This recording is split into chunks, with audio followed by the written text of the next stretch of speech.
पूरी यूपी की जो पुलिस है, गोरखपुर की जो अपना रवि किशन जी है, हाँ रवि भाई पूरा ढूंढ के निकालेंगे। योगी जी को मैंने बोला है कि प्लीज ये पप्पू यादव जो है इनसे मेरा सामान दिलवा दीजिए।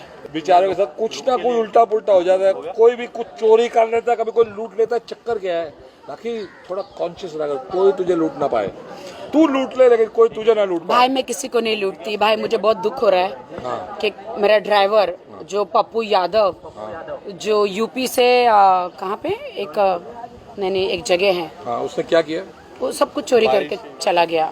पकड़ लेंगे भाई। भाई याद रखना भाई, आप लोग प्लीज। देवरिया कहाँ पे है? देवरिया, वो देवरिया का पप्पू यादव, उसने मेरा कार भाई BMW की चाबी, मर्सिडीज की कार, गोल्ड का फोन, सारे पैसे लेके फरार हो गया। और सुबह उसकी बीवी से बात हुई, बोलते हम हमारे साथ तो उसने बुरा किया, 3 बच्चे दे दिए, दूसरी वाली को 3 बच्चे दे दिया, आपके पैसे लेके तीसरी को लेकर आया है। भाई बताओ, सो बैड।